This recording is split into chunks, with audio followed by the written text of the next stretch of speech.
Hey, good morning to everybody. So look at what we have here. We have a 2016 Hyundai Ioniq, and in this episode we're gonna change the engine coolant. Hi. Now the reason why we're gonna change the engine coolant of this vehicle, because I was just checking, this vehicle came for a normal service, but when I was checking the coolant, it has water. So because of that, I'm gonna take a chance to show you guys a step-by-step tutorial changing the engine coolant. However, the hybrid system, we're not gonna change it because they are a hybrid system. It's for 150,000 miles, okay? But it's gonna be a short video. It's gonna be a quick video, okay? So let me just put the vehicle in the lift. Let me take out the coolant. Let me change it and show it to you. So if you wanna learn, stick around and we will continue then.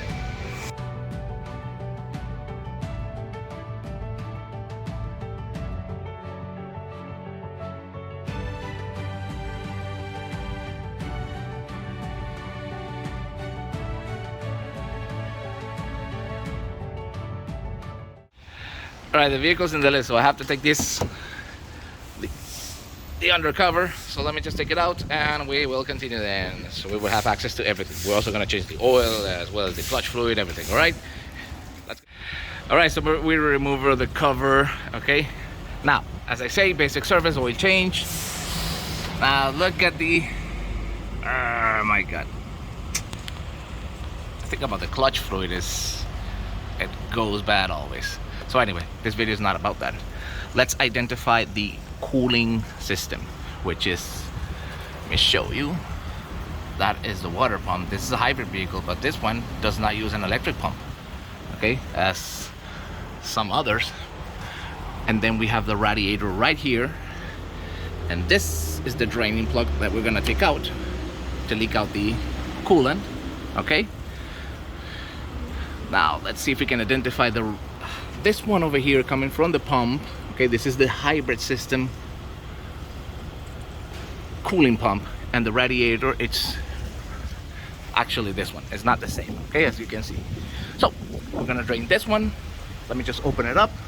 Okay, let me see the pump for you guys to take a look at the pump underneath. Well, you don't have much access to it, okay, but the pump is this one. So what we're gonna do is just gonna drain it out, completely drain it out. I'm gonna take out both of the hoses, then blow it, and then add some flushing and take it out. Now, let me do that. Let me just drain, all right? So we will continue. Okay, so the coolant from the radiator, it's been draining for some time already. And here's what we got, okay? But the thing is, it has water, okay? So avoid at all costs adding water to your coolant system, especially if you're using a hybrid and electric vehicle. Now, the thing is, it's not really necessary about being a hybrid and electric vehicle, but mixing the coolant with water, it begins to oxidize over time, hence damage the seals, hence it's gonna even damage the materials itself. Okay, so anyway, just avoid mixing it at all costs. All right, now once we finish to drain, there are also a couple of hoses that we need to disconnect. Let me show you quickly. We will continue. So once we just simply wait for the lowest part of the radiator to leak out, okay? We need to find the lowest part of the engine, which is exactly the oil cooler. So we're gonna disconnect this hose, okay? So we will have access to blow it out from the cooler, as well as the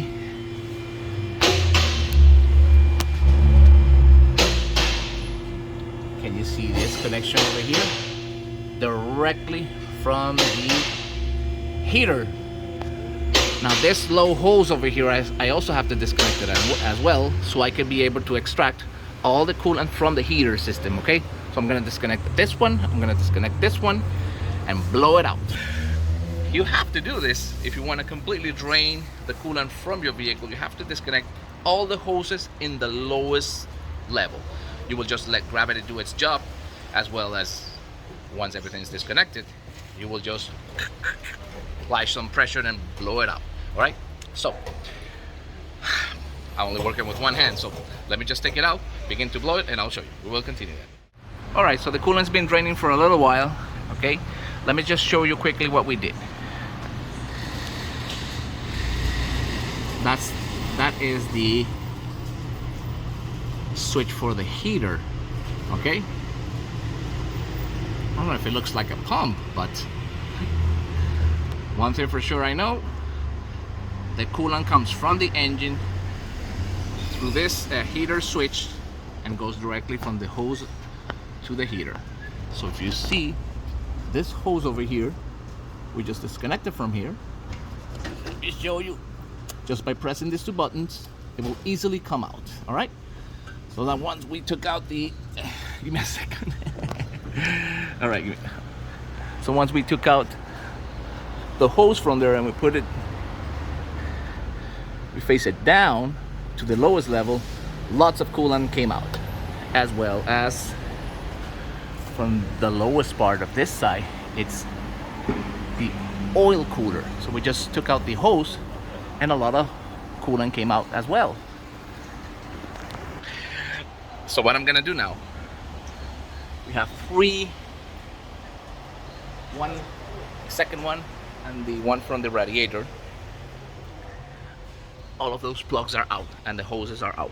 So what I gotta do is I gotta take down the vehicle again and give it some air pressure inside the coolant reservoir, so we will blow all the coolant remaining inside the system completely out. Once we do that, and when we make sure there's no coolant left inside the engine, we can begin to do all the connections back. So let me take the vehicle down, let me just put some air, and we will continue that. Okay, so of course, once in the top, I remove the air filter housing. Okay, so I will have fully access to the hoses, especially the ones connected to the heater. So I could just, by pressing these two buttons, very easy, she will come out, and then I could put my blower right here and extract everything from below, as well as I can apply pressure inside the reservoir and begin to drain everything out. Okay, one other topic I wanted to show you guys, that of course the motor generator number one, or the hybrid starter generator, which is this one over here, has its own coolant passages, but it has no relationship at all with the engine coolant. It goes directly to the radiator of the hybrid system. So if you're going to change the hybrid system coolant, of course you will have to take out all these hoses to completely extract the coolant from the hybrid starter generator. Okay, so let me begin to apply pressure to all these hoses and lines and make sure all the coolant is out. You have to do this process, otherwise you will just leave water remainings inside the system. So that's the idea. You can call me perfectionist, but that's how it's supposed to be done. Okay, so we will continue that. Okay, guys, so we have successfully, we took everything completely out by applying pressure inside the coolant reservoir, as well as directly to the heater and the hose itself. So obviously, once I push over here, lots of coolant came out from here and here as well. Even when I pushed this one, of course, all the coolant went down from the heater switch. And I'm also applying pressure over here from the oil pan reservoir, the oil cooler. Also, all the coolant is completely out. Now, I can begin to use now my hybrid mod tool, which is the one that I recommend. That's the very best. It is a little expensive, but it doesn't matter, it's worth the price. Okay, so I'm gonna have to connect now everything from below and begin to top up the system. And what we're gonna do, we're gonna let gravity do its job, right? So we will continue. Now this is a fact, we have to reconnect everything, and this one is the first one we want to tighten back. Okay, the radiator draining plug. Okay, don't forget the oil cooler hose. which of course you have to clip back the clamp. And finally the heater. Okay, and the heater is not so much difficult than just to push it in, and look, there it is. That's all. So once again, I have to take down the vehicle and begin to top up without the heater hose. So that is just a trick for the system to top up a little faster. So once you see that it begins to leak out from the heater, okay, put back the hose and finish the top up. So we will continue. All right, everything connected and ready to top up. But before I'm taking out, I'm servicing the vehicle, changing the oil, the fluids, as well as the clutch fluid. And look at all these mess, look at all this stickiness inside. If you're liking my content, hit that red button below, like and subscribe. Hybrid Solution Diagnostic is an educational YouTube channel made for you to learn properly all the information about hybrid and electric vehicles.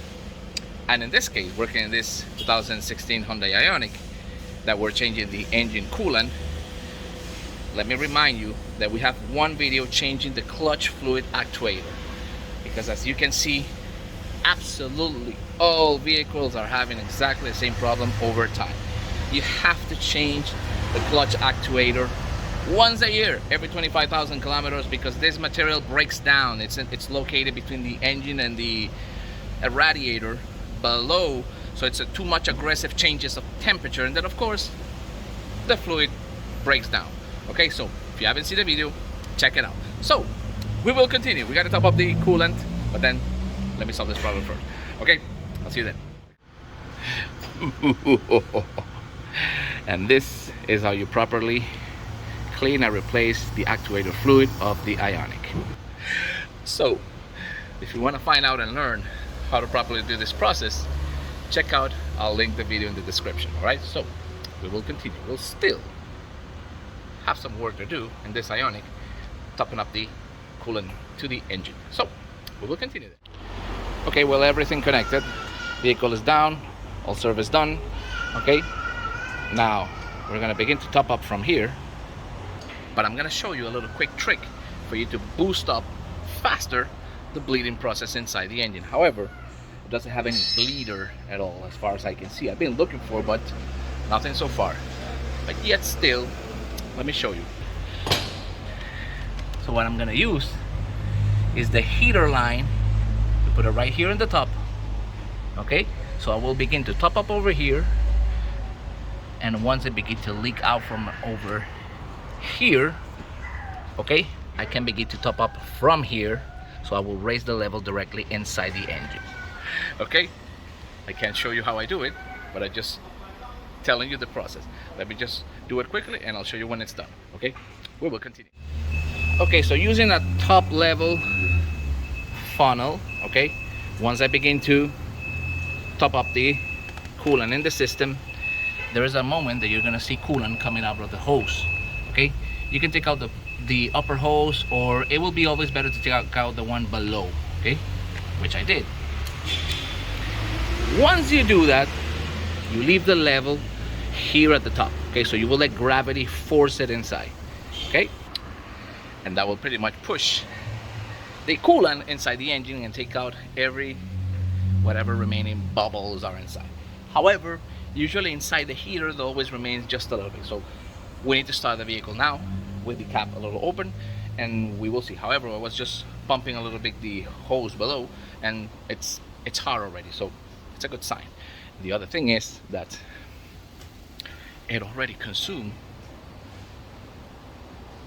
5 liters of motul, so I hope it won't get a little more, probably a tiny little bit. Okay, however, the level is fine. It's a little over the level, but I'm pretty sure it should come down once I begin to drive the engine. Okay, so time to start the engine. We will continue that. Okay, so the engine is ready to start. As I see, I left the level a little over the top maximum, just in case, because usually once you start the engine, the level goes down a little bit. However, I have to prepare myself, because if the level keeps going down more than the acceptable level or more than under the minimum level, I'm gonna have to top it up. But then do I have to add one more of this? No. You can also get the small one, the just 1 liter hybrid e-auto-cool from Motul, which is the one that I recommend the best. Okay, it's very nice. However, choose your brand. Okay, it doesn't really matter. I use the Motul because I know the Motuls, this is a coolant designed for hybrid vehicles. Okay, once again, it won't make a difference. Just, we're talking about just quality. All right, so let me start the engine. Let's see what happened. All right, the engine is not running yet. It's in EV mode, but before we do, I'm going to turn off the AC and I'm going to switch the heater, because remember, you want to make the coolant circulate inside the heater. Okay, so it will help bleed the system way much more efficient. So let's wait until the engine cranks and begin to spin, and let's see what happened. We will continue then. Okay, so the engine just cranks up by itself. There it is. The level is going down.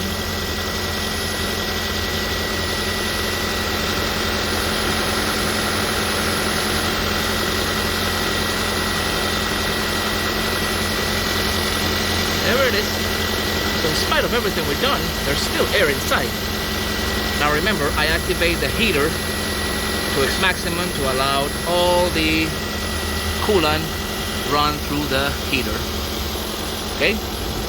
But there it is.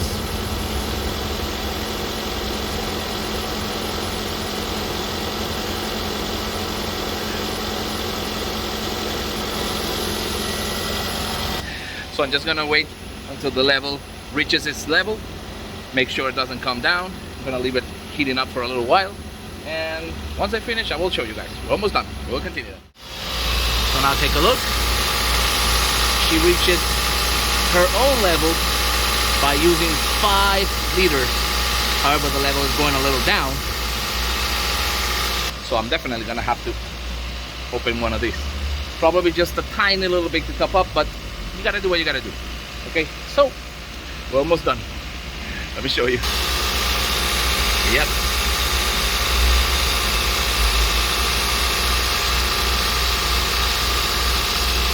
However, there's no air anymore inside the system, as you can see.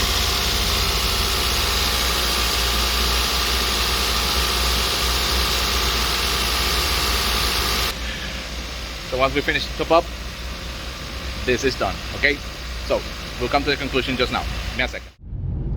Well, as you can see, we're driving the Ioniq in the beautiful streets of the Caribbean. It's a sunny day, however, there's a storm like passing. Okay, but take a look at the temperature. It's fine. All right. So we are just warming up the vehicle. So we're gonna head back to the shop and let's make the final checks. Let's see how the level is. By the way, I didn't add any more coolant because it stayed right in the line. Okay, so let's get back to the shop and we will continue then. Okay, so after driving the vehicle for a little while, okay, so as you can see the level, indeed it went down just a little bit. So let me just stop it up. Let's see how much coolant we need to add.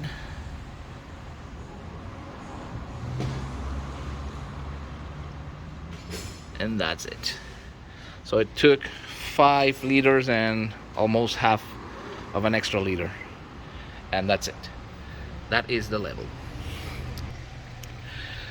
So this is the process, how to properly change the coolant of the engine in Hyundai Ioniq, as well as it's going to apply to the Kia Niro. Okay, so if you guys are liking all this content, please hit that red little button over there. Share the YouTube channel. Amazing new educational as well as tutorial content coming for you completely free. So I hope you guys like this video. I'll see you then in the very next episode. Bye bye.